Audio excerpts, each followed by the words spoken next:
కృష్ణాష్టమి మనం ఎంతో ఇష్టంగా చేసుకునేటటువంటి పండుగ. కృష్ణతత్వం అంటేనే సమాజంలో కొంతమందికి మాత్రమే తెలిసింది ఏంటి అంటే అష్టభార్యలు, 16,000 మంది గోపికలు. కృష్ణుడు అనగానే సమాజానికి ఇది మాత్రమే తెలుస్తుంది కదా గురువుగారు. దీన్ని ప్రతీకగా చూపించే ప్రక్రియలోనే కృష్ణాష్టమి కూడా చేస్తున్నారు. అంటే అమ్మాయిలందరికీ గోపికల వేషం వేసి మధ్యలో కృష్ణుడు నుంచోబెడతారు, కూర్చోబెట్టి. అంటే ఈ సాంప్రదాయాన్ని ముందుకు తీసుకెళ్లే ప్రక్రియ జరుగుతుంది. కానీ అసలు కృష్ణాష్టమి అనే సాంప్రదాయం ఎలా వచ్చింది? దాన్ని కృష్ణుడు ప్రతి పనిలోనూ ఏదో ఒక తత్వం ఉంటుంది కదా, కృష్ణాష్టమికి కృష్ణుడు చెప్పిన తత్వం ఏంటి? ముఖ్యంగా అమ్మ, మనం భగవంతుడిని ఆరాధిస్తూ ఉంటాం.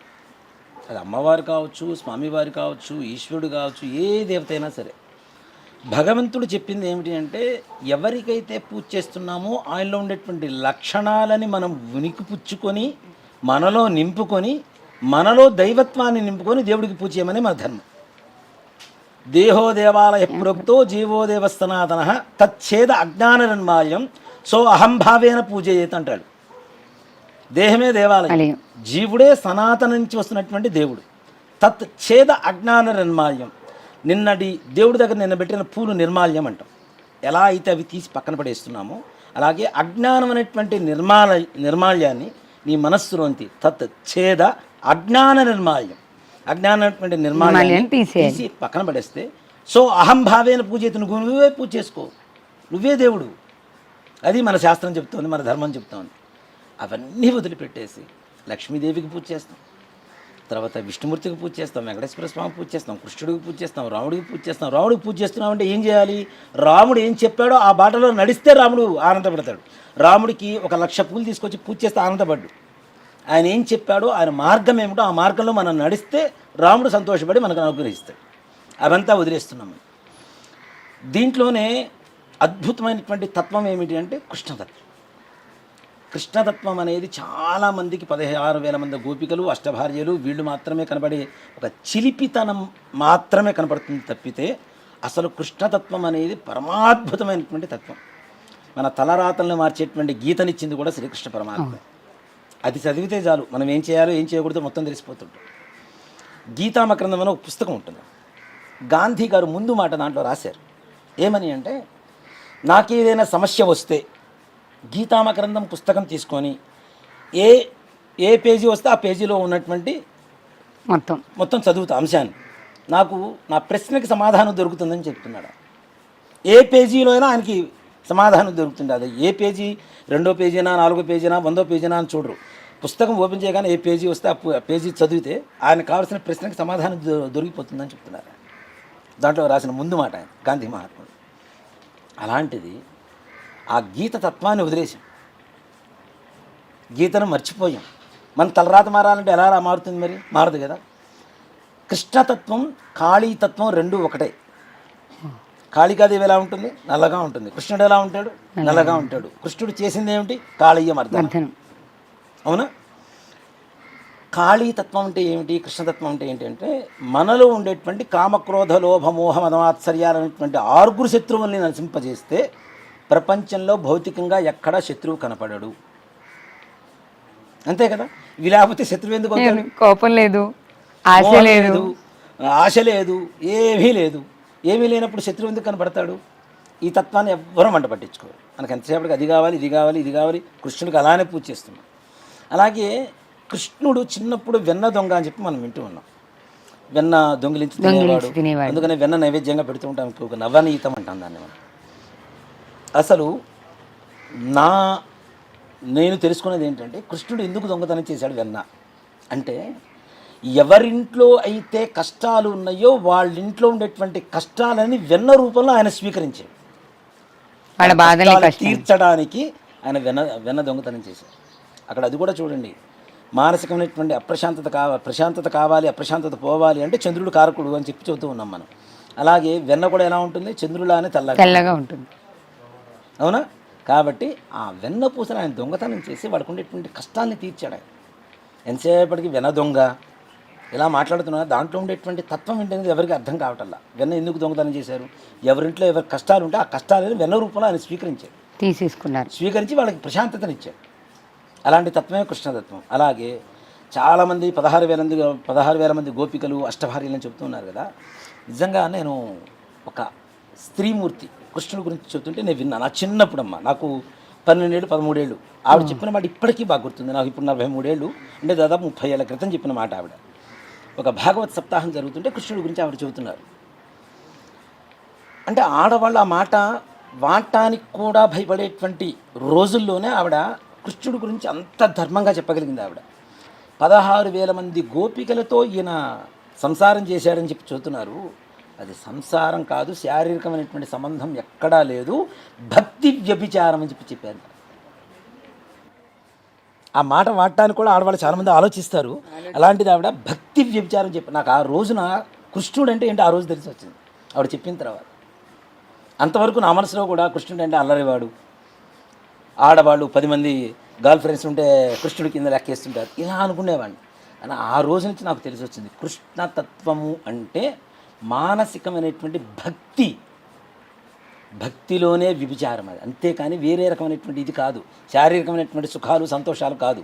ఆయన అనుభవించింది వాళ్ళందరికీ కూడాను భక్తిని ప్రసాదించాడు. ఆయన భక్తి ద్వారా ముక్తిని ప్రసాదించాడు. అంతేకాని కృష్ణతత్వం అంటే ఏదో 10 మంది అమ్మాయిలను వేసుకొని తిరగడం, ఇప్పటికీ మీరు చదువుతున్నట్టుగా 10 మంది ఆడపిల్లలకి గోపిక వేషాలు వేసి మధ్యలో ఒక చిన్న పిల్లవాడిని పెట్టి, అదే భర్త కృష్ణుడిగా ఉంటే మాత్రం ఒప్పుకోరు, కొడుకును మాత్రం కృష్ణుడి వేషాలు వేసి తిప్పుతూ ఉంటారు.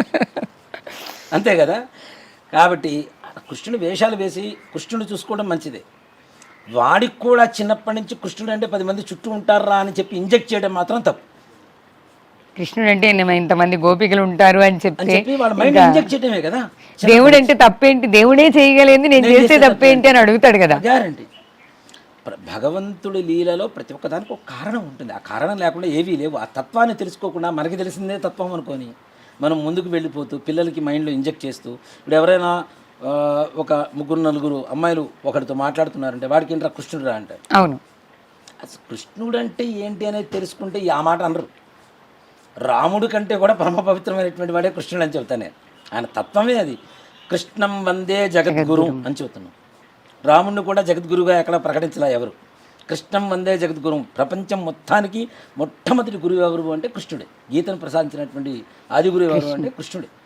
ఆయన గురువుగా భావించి ఆయన పూజ చేయడం అనేది విశేషం. చాలామంది కృష్ణాష్టమి రోజున ఉదయం పూట పూజ చేస్తారు. ఉదయం పూట కదా, ఆయన పుట్టిన అర్ధరాత్రి. అవును. కాబట్టి అర్ధరాత్రి సమయంలో పూజ చేయటమే కృష్ణుడికి విశేషం. నవనీతం తప్పనిసరిగా మీకుండేటువంటి కష్టాలు ఇందాక చెప్పినట్టుగానే మనకుండేటువంటి కష్టాలని నవనీత రూపంలో కృష్ణుడికి సమర్పిస్తున్నాం.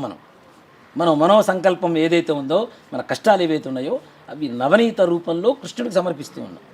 కాబట్టి రాత్రిపూట అవకాశం లేదు, కనీసం 8:30-9 గంటల నుంచైనా పూజ చేసుకొని చక్కగా కృష్ణనామ స్మరణ చేసుకుంటూ భగవద్గీతను ప్రవచనం చేసుకుంటూ, అందుకని పిల్లలకి వారానికి ఒక్క భగవద్గీత శ్లోకం నేర్పించిన చాలామంది నేర్పిస్తున్నారు. మంచి పద్ధతి. ఆన్లైన్లో నేర్పిస్తున్నారు కొంతమంది. మా తమ్ముడు ఉన్నాడు రాఘవేంద్ర శర్మ అని, వాడు కూడా ఆన్లైన్లో అందరికీ భగవద్గీత శ్లోకాలు నేర్పిస్తున్నాడు చక్కగా. అది నిజంగా మంచి పద్ధతి అమ్మ. గీత నేర్చుకుంటే ఆ గీతలో ఉండేటువంటి తత్వం ఏంటో తెలుసుకుంటే ఎవరు శత్రువులు ఉండరు, ఏముండరు. మనం చేయవలసినటువంటి ధర్మం ఏదైతే ఉందో ధర్మాన్ని మనకు తెలియజేసేటువంటిదే గీత. కాబట్టి భగవద్గీత పారాయణ చేయటం, కృష్ణనామస్మరణ చేయటం, ఈ రెండు కూడా కృష్ణాష్టమి రోజున తప్పనిసరిగా చేయగలిగితే శ్రీకృష్ణ పరమాత్మ అనుగ్రహం కలుగుతుంది. అలాగే సమస్త కోరికలు ఏవైతే ఉంటాయో మన సంకల్పాలు తప్పనిసరిగా నెరవేరుస్తాడు కృష్ణ పరమాత్మ. ఆయన లీలలు ఎలా ఉంటాయో ఎవ్వరూ చెప్పలేం. మనతోనే ఉంటూ మనల్ని ఆడిచ్చేటువంటి తత్వమే కృష్ణతత్వం. మనతోనే ఉంటాడు, మనల్ని ఆడిస్తూనే ఉంటాడు. అది పిల్లల రూపంలోనా పెద్దల రూపంలోనా తీసి పక్కన పెడితే నీ ధర్మం, నీ కర్మను అనుభవించవలసిందే, నువ్వు చేయవలసింది అదే కదా. కర్మతత్వం చెబుతుంది అదే కదా. కాబట్టి ఆ కృష్ణ భగవాన్ని నమ్ముకున్న వాళ్ళు ఎవ్వరూ కూడా, నిజంగా ఒక మాట చెప్పాలంటే, ఇప్పుడు రాముడి కంటే కృష్ణుడికి ఎక్కువ భక్తులు అయ్యారు, చాలామంది పెరిగారు. అది ఇస్కాన్ పుణ్యమా లేదంటే వేరే వాళ్ళ ఇదా తీసి పక్కన పెడితే, నిజంగా భగవంతుడు కృష్ణ పరమాత్మ మరలా పుడతాడేమో అనేంత కృష్ణ భక్తిలో మునిగిపోయేటువంటి వాళ్ళు చాలామంది ఉన్నారు. ఆయన తత్వం తెలుసుకుంటున్నారు. తెలియని వాళ్ళు తప్పనిసరిగా భగవద్గీత చదవండి. తెలుగులో ఉన్నాయి, అవి చక్కగా అందరికీ అర్థమవుతుంటాయి. ఇంగ్లీష్లో ఉన్నాయి, హిందీలో ఉన్నాయి. ఎవరు ఏ భాషలో ఉన్నా చదువుకొని ఆయన తత్వాన్ని వంట పట్టించుకొని ఆయన పూజ చేయండి, ఆయన అనుగ్రహం కలుగుతుంది. ఈ కృష్ణాష్టమి రోజే కృష్ణుడు జన్మించాడా గురుగారు? ఇక్కడ ఓ మాట చెప్పాలంటే రోహిణీ నక్షత్రం అష్టమి తిథి అనేటువంటిది ఆయనది, కృష్ణ అష్టమి. అది చాలామంది దీన్ని కూడా బహువర్ధాలు తీస్తూ ఉంటారు. బహుళ పక్షంలో వచ్చింది కాబట్టి కృష్ణాష్టమి, కృష్ణపక్షం కదా, అందుకని కృష్ణాష్టమి. కాకపోతే లేకపోతే అసలు కృష్ణాష్టమి కాదు అని. శ్రీకృష్ణ పరమాత్మ జన్మించింది కృష్ణాష్టమి రోజునే, రోహిణీ నక్షత్రంలో ఆయన జననం జరిగింది. చూడండి, రోహిణీ నక్షత్రంలో పుట్టిన వాళ్ళు చాలామంది ఆయన పోలికలతోనే ఉంటారు, నల్లగానే ఉంటారు. చాలామంది ఉన్నారు, మా స్నేహితులను నేను చాలామంది చూశాను. కరెక్ట్గా కృష్ణాష్టమి రోజున రోహిణీ నక్షత్రంలో మా స్నేహితుడు ఒకతను పుట్టాడు. నేను అతను చూస్తే, అతని పేరు సుబ్రహ్మణ్యం, కానీ అతను చూస్తే కృష్ణుడు గుర్తుకొస్తుంటాడు. ఆయన లీలలు కాదు, ఆయన ఆకారం నిజంగా అట్లానే ఉంటాడు. కృష్ణుడి లక్షణాలు కూడా చాలా వరకు ఉంటాయి. అంటే అల్లరి చిల్లర వేషాలు కాదు, నలుగురు సహాయపడాలి, మంచి పని చేయాలి, ఎవరికైనా మంచి చెప్పాలి అనేటువంటి ఒక తత్వంతో ఉంటాడు. ఒక దేవాలయాన్ని అర్చకత్వం చేస్తూ ఉన్నాడు, చక్కగా దేవుడిని నమ్ముకుని, భగవంతుడిని నమ్ముకొని. ఒక డెడికేషన్ అన్నమాట. కృష్ణుడు అంటే డెడికేషన్, అర్పిత బుద్ధి, అర్పణ ఉండాలి. మొత్తం మనం ఏం చేసినా చూడండి, కృష్ణార్పణం కృష్ణార్పణం ఉంటాం. దీనికి ఒక చిన్న కథ చెప్తానమ్మా. గుంటూరు జిల్లాలో రెంటపాళ్ళ అని ఒక విలేజ్ ఉంది. దానికి దగ్గరలో ఇంకొక చిన్న కుగ్రామం ఉంది. ఆ కుగ్రామంలో వేణుగోపాల స్వామి వారి దేవాలయం, మంచి విశేషమైనటువంటి దేవాలయం ఉంది.